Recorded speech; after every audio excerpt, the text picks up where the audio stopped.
Today at Forum, we'll discuss the abduction of the schoolgirls in Nigeria by Boko Haram. What do you think we have to learn from the Bring Back Our Girls hashtag campaign? What are the limitations and what are the possibilities?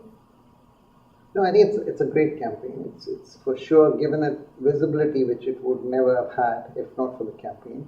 It's a bit like the Kony video. You remember the Ugandan warlord and a film which was a YouTube film in the US really gave it huge visibility. So, just in this case, Amnesty has been working on this issue of Boko Haram for 2 years, and it didn't get the visibility it needed. So this has given it a huge kind of push onto the top of the agenda.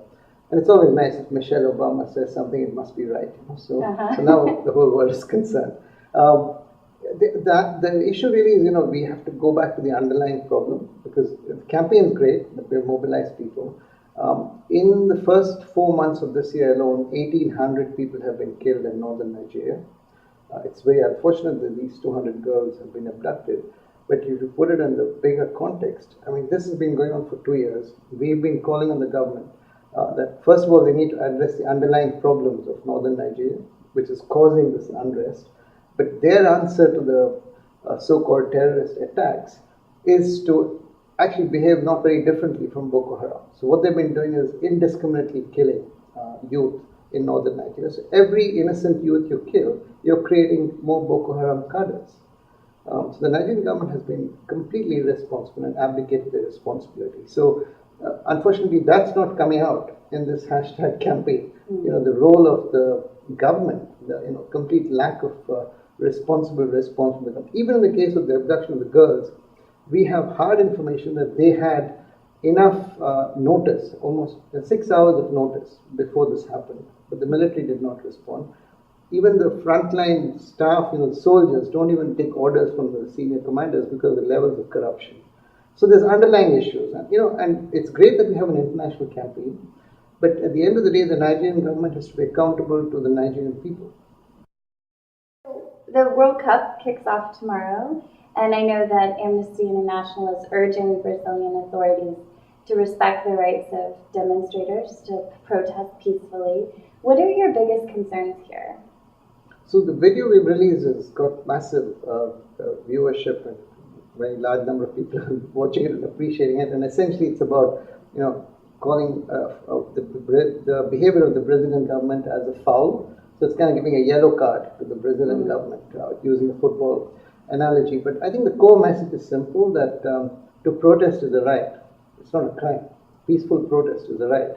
But abusing police force and using excessive force, water cannons, tear gas against what started predominantly as a peaceful protest is simply not in line with the Brazilian constitution, Brazilian laws, and international human rights standards.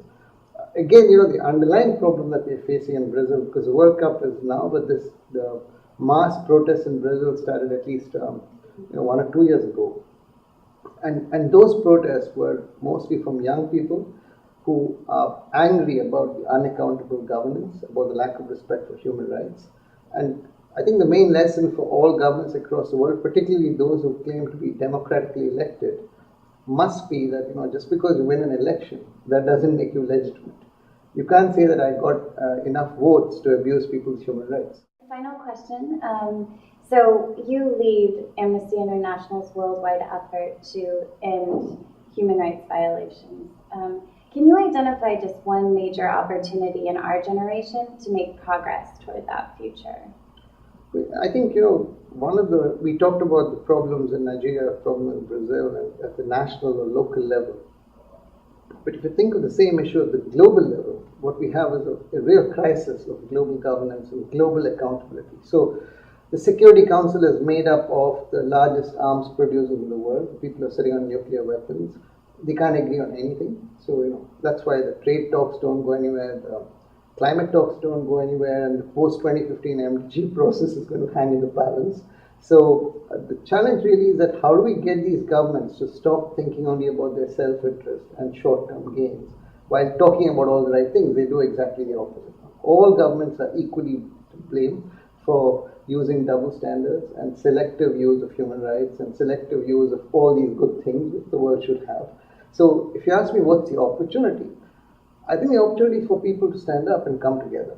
An opportunity which we've never had before, and technology and media and the fact that more and more people in Brazil and India and Nigeria and Mexico, all across the world, younger people particularly, are becoming very aware of the limitations of governments operating without checks and balances, the limitations of governments who don't feel public pressure. So I think the time is very right for a global human rights movement which cuts across national and parochial boundaries, and Amnesty International is really focused on that question. So the way we operate is we are a membership-based movement with millions of members across the world. So we don't take money from governments or companies. So I think this is, it's not just about Amnesty International, it's about creating a global human rights movement. And I think there's no shortcut to it, because you can't have development which is sustained if there's massive inequality and complete lack of accountability. These countries keep blowing up. That's what happens. So we can, as development agencies or humanitarian agencies, we can't be like Nero, fiddling when everything is blowing up. So yeah, excellent. Okay, well, thank you so much. Thank you.